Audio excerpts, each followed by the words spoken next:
Welcome to toss kitchen. இன்றைக்கி ஒரு சூப்பரான ரெசிபி ஒன்று பார்க்க போகிறோம். நம்ம ஸ்டவ்வை ஆன் பண்ண தேவையே இல்லை. எப்படி செய்கிறதுன்னு பார்க்கலாம். ஃபஸ்ட்டு வந்து நான் 2 மாம்பழம் எடுத்திருக்கேன். நீங்கள் 1 கூட எடுத்துக்கலாம். ஃபஸ்ட்டு நம்ம என்ன பண்ணலான்னா, மாம்பழத்தை நல்லா வாஷ் பண்ணிக்கலாம், நல்லா கழுவிடலாம். நான் 2 எடுத்துக்கேன், நீங்கள் எத்தனை வேணால் எடுத்துக்கலாம். இப்போது இது கூட வந்து நான் நட்ஸ் சேர்க்க போகிறேன். பாதாம் ஒரு 5-6 எடுத்துக்கலாம், முந்திரி ஒரு 5-6, இல்லை வேறு நட்ஸ் ஏதாவது கூட எடுத்துக்கலாம். இதை நல்லா பவுட்ரு பண்ணிவிட்டு வந்துடலாம். அது ஒரு பக்கம் இருக்கட்டும். இப்போது மாம்பழத்தை இந்த மாதிரி கட் பண்ணிவிட்டு மேலே அது உள்ளே இருக்கிற கொட்டையை மட்டும் நம்ம பார்த்து எடுத்துக்கலாம். இப்போது நான் தேவையான அளவு பால் எடுத்திருக்கேன். காய்ச்சி ஆறின பால் இது. இது கூட ஏற்கனவே நம்ம பவுட்ரு பண்ணோம்ல நட்ஸு, பாதாம், முந்திரி, அதை சேர்த்துக்கலாம். உங்களுக்கு எவ்வளோ தேவையோ, இதுக்கு அளவுலாம் இல்லை, சேர்த்துக்கலாம். அப்புறம் நான் இது கூட வந்து நான் சர்க்கரை சேர்க்க போகிறதில்ல.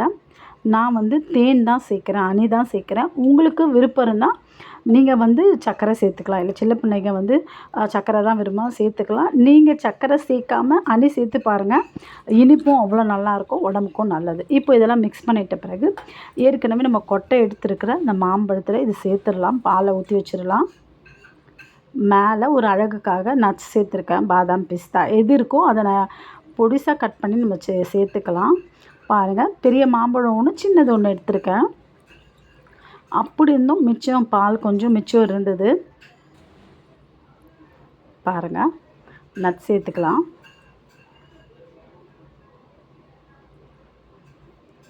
அவ்வளோதான், மூடி போட்டு வச்சிடலாம். ஒரு கிண்ணத்தில் வச்சு இந்த மாம்பழத்தை வைங்க, எல்லாம் ஊற்றிடும். இப்போது மிச்சம் இருந்த பாலை அந்த பாதாம்லாம் கலந்து வச்சிடலாம். அதை சேர்த்துட்டு மேலே நட்ஸ் தூவிட்டேன். பார்க்குறதுக்கு எவ்வளோ நல்லாயிருக்கு பாருங்கள். நீங்கள் இது இப்போ வந்து இதை ஃப்ரீசரில் வச்சிடலாம். பாருங்கள், ஃப்ரீசரில் வச்சு நைட்டு வச்சேன் நான். இது அடுத்த நாள் காலையில் பாருங்கள் எடுத்து பார்க்குறேன். பாருங்கள், இப்படி தான் இருக்குது. கொஞ்சம் ஆறட்டும்.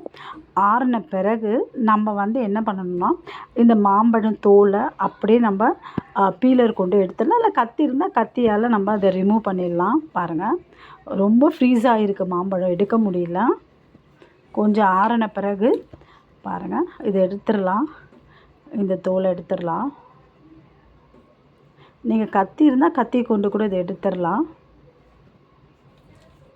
அவ்வளோ நல்லாயிருக்கும் இந்த மாம்பழம் குல்ஃபி. சூப்பராக இருக்கும். நம்ம கடையில் அதிக விலை கொடுத்து வாங்குறத விட வீட்டில் இந்த மாதிரி செய்யலாம். ஹெல்த்தியானதும் கூட. நம்ம சர்க்கரை சேர்க்கலை. இப்போது இதை அழகாக கட் பண்ணி ஸ்லைஸ் பண்ணி எடுத்துடலாம். நம்ம ரொம்ப ரொம்ப ரொம்ப டேஸ்ட்டாக இருந்தது. இது ரொம்ப நல்லா இருந்தது. நீங்கள் இதை ட்ரை பண்ணி பாருங்கள். நமக்கு வந்து ஸ்டவ் இருக்கணும்னு அவசியமே கிடையாது. 5 நிமிஷத்துக்குள்ளே இது செய்து வச்சிடலாம். செய்து நீங்கள் ஃப்ரீசரில் வச்சுட்டிங்கன்னா காலையில் எடுத்து பார்க்கலாம். அதிகபட்சம் 8 ஹவர்ஸ் இருந்தால் நல்லது. பாருங்கள், நம்ம கட் பண்ணிடலாம். பாருங்கள், எவ்வளோ பார்க்குறதுக்கு எவ்வளோ அழகு மட்டும் இல்லை, டேஸ்ட் ரொம்ப நல்லாயிருக்கும். கொஞ்சம் பார்த்து கேர்ஃபுல்லாக கட் பண்ணுங்கள். கொஞ்சம் கட் பண்ணுறது கஷ்டமாக தான் இருக்கும், ஏன்னா ஃப்ரீஸ் ஆகிருக்கு. பாருங்கள், இது அவ்வளோ நல்லாயிருக்கும் இந்த மேங்கோ குல்ஃபி. உங்களுக்கு இந்த வீடியோ பிடிச்சா லைக் பண்ணுங்கள், ஷேர் பண்ணுங்கள், சப்ஸ்கிரைப் பண்ணுங்கள். பாருங்கள் எப்படி இருக்குது பாருங்கள். இந்த மாதிரி பிள்ளைங்களுக்கு செய்து கொடுங்க, அவங்க விரும்பி சாப்பிடுவாங்க. எவ்வளோ நல்லாயிருக்கு பாருங்கள். ரொம்ப சூப்பராக இருக்கும். வீட்டில் இருக்க பொருளை கொண்டு நம்ம செய்யலாம். ஃப்ரெஷ் க்ரீம் எதுவுமே தேவையில்லை.